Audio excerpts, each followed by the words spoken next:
7-5, rational exponents and radicals.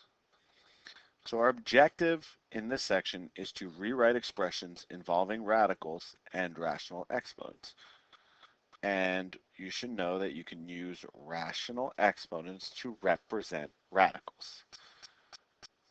Okay, so in a radical expression, the number underneath the radical sign, A, this number right here, is called the radicand. Okay.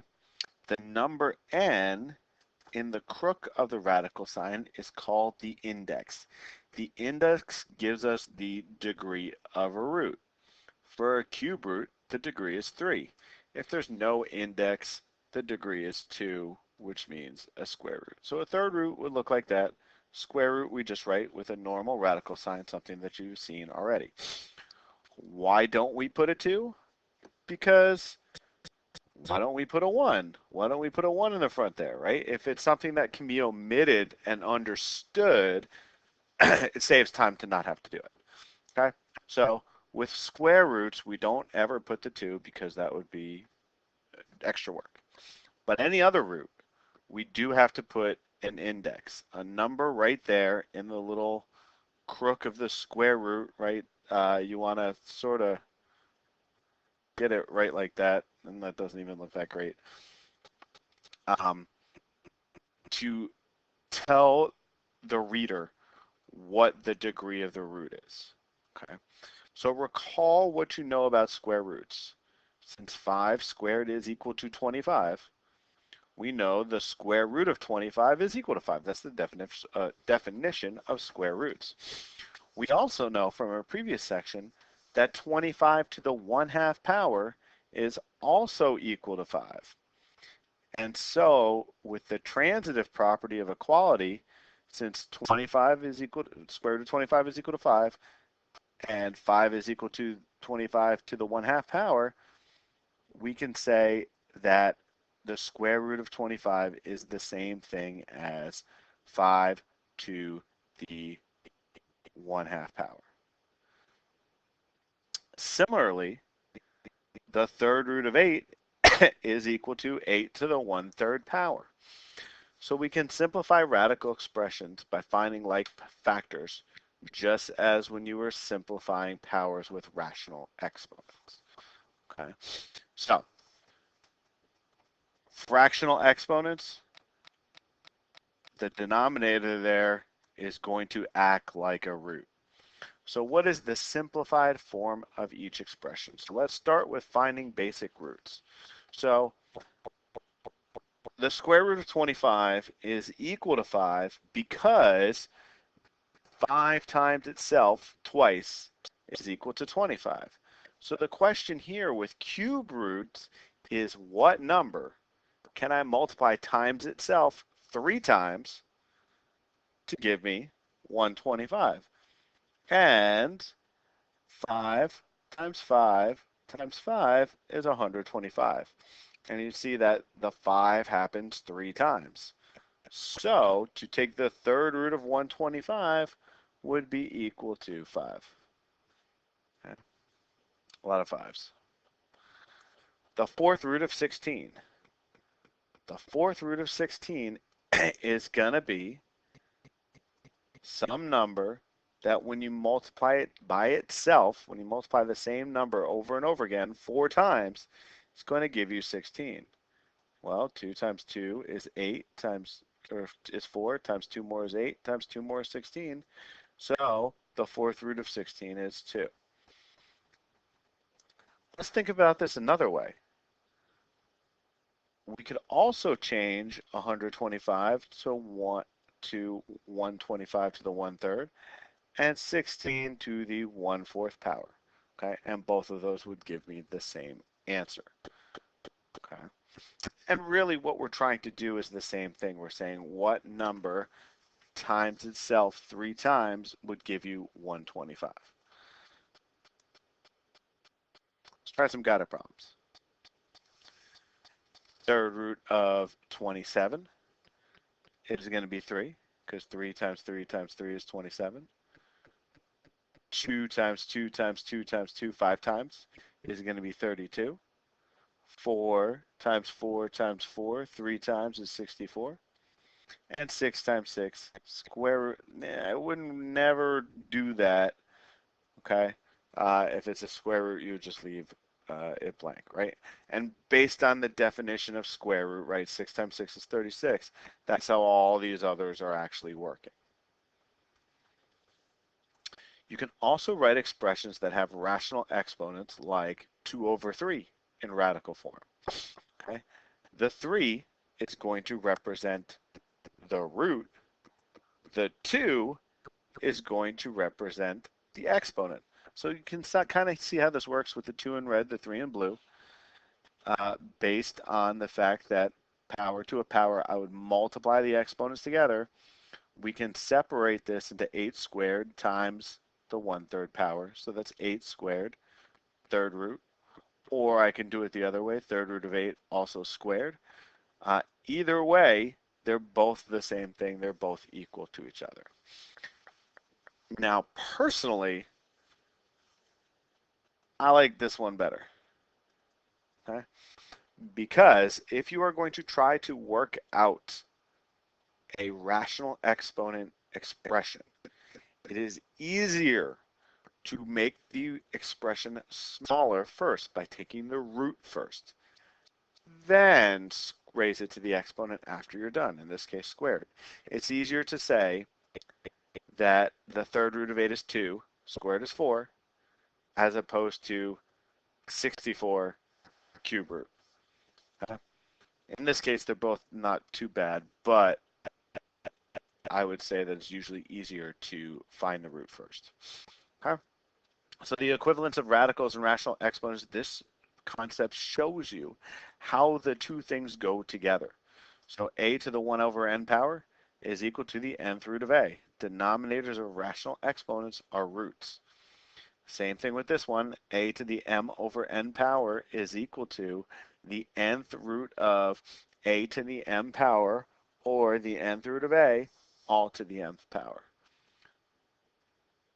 N is in the denominator of the rational exponent. That is the index of the root. M is in the numerator. It is the exponent. So let's change an expression to radical form. Now, we're always going to simplify things in radical form, but be careful with the first part, a. This expression is not that, okay? So we are not raising 12 to the 2/3 power. The only thing that we are raising to the 2/3 power is a. So it becomes 12 a to the 2/3 power is the same as the third root of a squared. And I can't simplify that at all. Now the next one is trickier because now both the number and a are raised to the 4 over 5 power. So let's do the root first. So this becomes the 5th root of 64a all to the 4th power. Okay, so I gotta ask myself, is there a number that if I multiply it together 5 times, I get 64? And if there's not, then maybe there's a factor of 64 that is divisible by a perfect 5th root. Well, let's try this. 2 to the 5th power is 32. 3 to the 5th power is 243. So this is too big. Can't go into 64, but 32 goes into 64. So 64 is not a perfect fifth. There's not a number that if you raise it to the 5th power will give you 64. So what you do is we're going to split this into 32 times 2. And then all this to the 4th power. Okay. what do we do with this now? Let's take the root. The fifth root of 32 is 2. And left over is 2a. And we're still raising everything to the fourth power. Okay? So, product to a power, both things get raised to that power. So this is 2 to the fourth power times the fifth root of, well, let's just put it inside here now to prevent confusion. And my answer then, 2 to the fourth power, is 16 fifth root of 2a to the fourth. And that is 64a to the fourth fifth simplified in radical form. Okay. A little more complicated than the first one.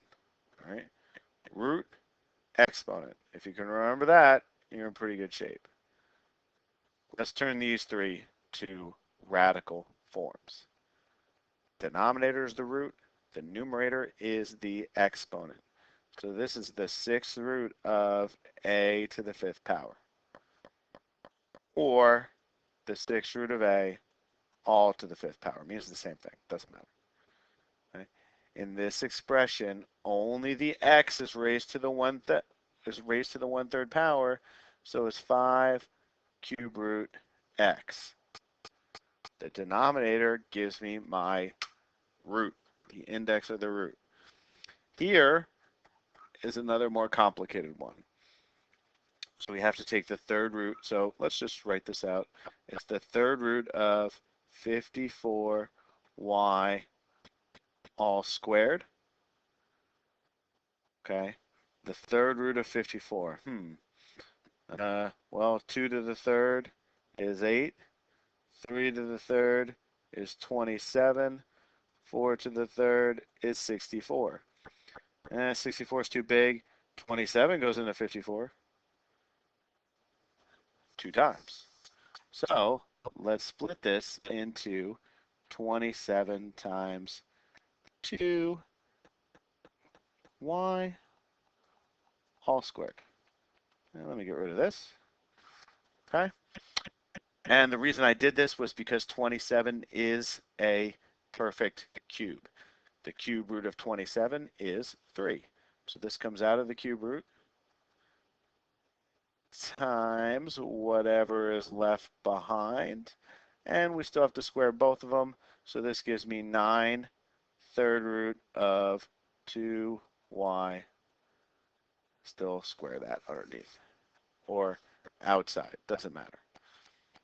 Okay? The important thing is we took out everything that could get simplified. All right, so that was changing to radical form. Let's go the other way. Let's rewrite these in exponential form. So the numerator is the exponent. The denominator is the index of the root. So this is b to the 3 over 5 power. Now, in part B, both of those terms are underneath the radical.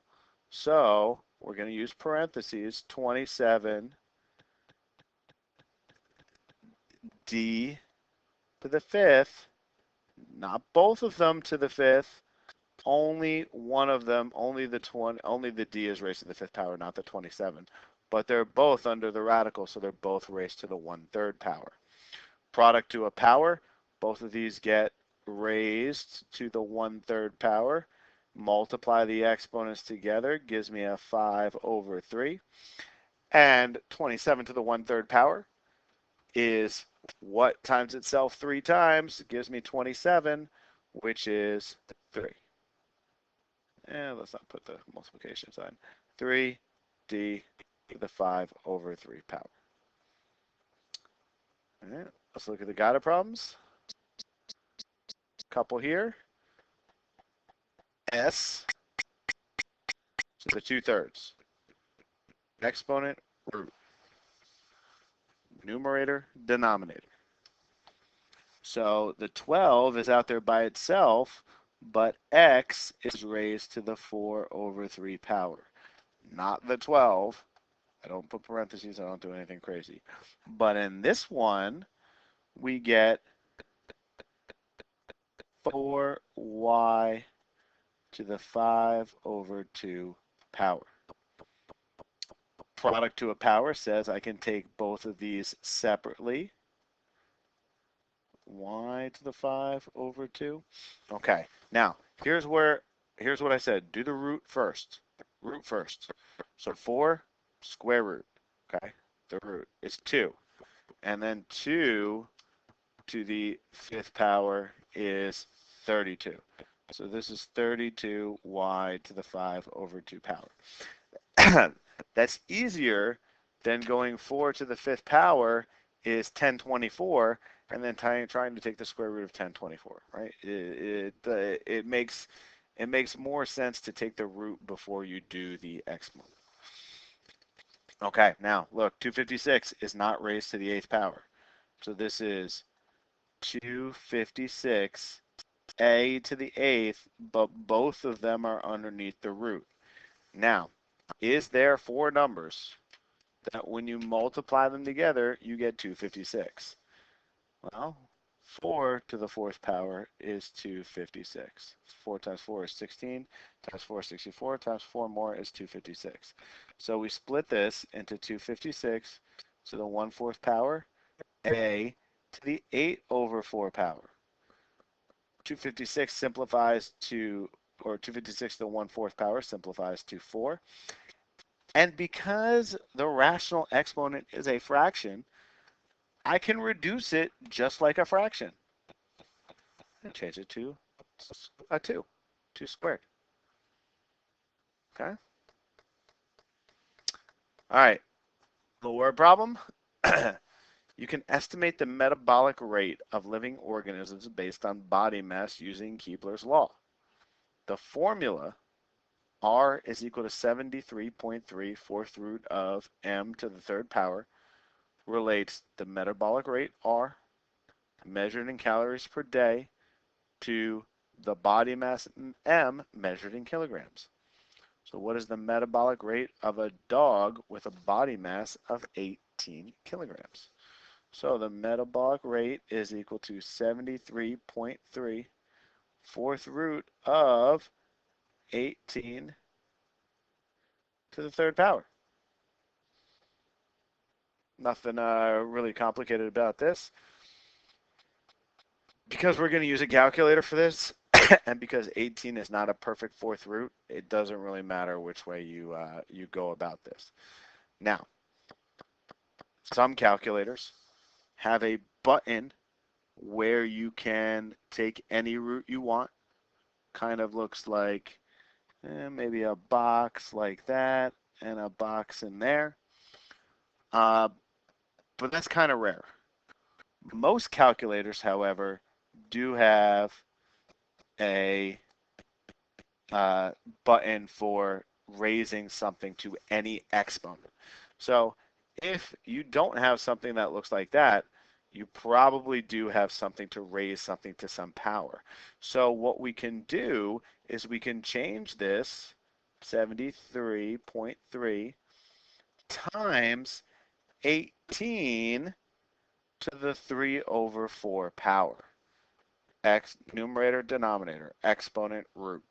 Okay. More than likely, your calculator will have something that'll let you plug the random exponent in. And when we do this, 73.3 times 18 to the 3 over 4 power, we get that R is equal to 641. And then it says calories per day. Okay. Let's try that again. What's the metabolic rate of a man with a body mass of 75? So same formula is, oops, then R is equal to 73.3 times, let's do the whole thing, times the 4th root of 75 to the third power. We can rewrite that using a fractional exponent. So that's 75 to the 3 over 4 power. Putting this into my calculator gives me that the metabolic rate is 1868.1 calories per day. Okay? So simplify each expression. The sixth root of 64 is asking me what times itself 6 times gives me 64, and it is 2. The fourth root of 81 is 3. And again, do it this way, the way it's set up. The third root of 125 is 5.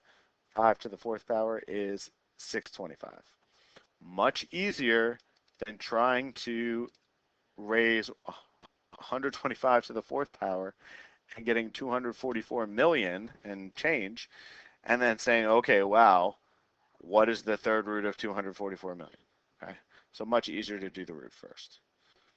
Write each expression using rational exponents in radical form and each radical expression in exponential form. So let's change this to exponential form. We get x to the 1/2. This to radical form, we get the fifth root of c.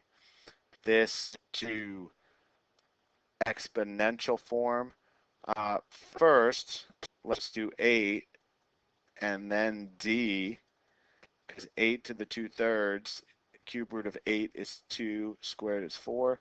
So this would be 4, the third root of d squared.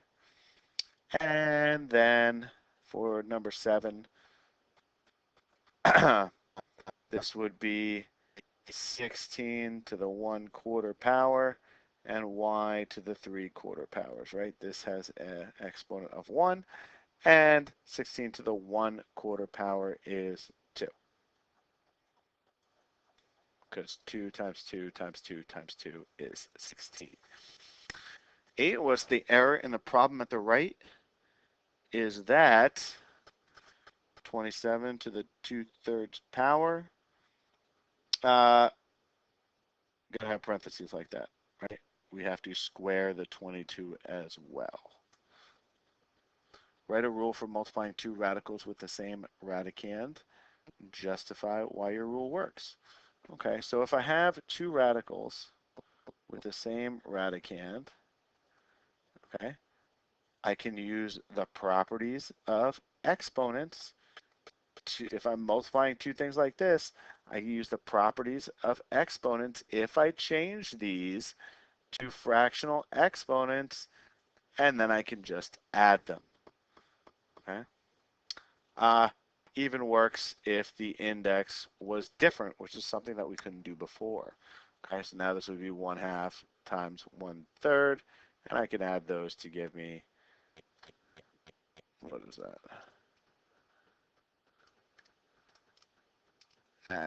Was it 5 over 6? Yeah, 5 over 6.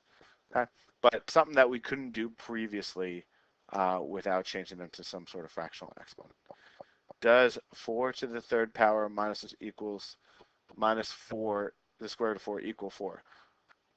4 to the 3rd power is 64. So that's 8 minus 2 is equal to 6. It does not work. Okay. And it's also 4 to the 3 over 2 power minus 4 to the 1/2 power. So that seems like it should work.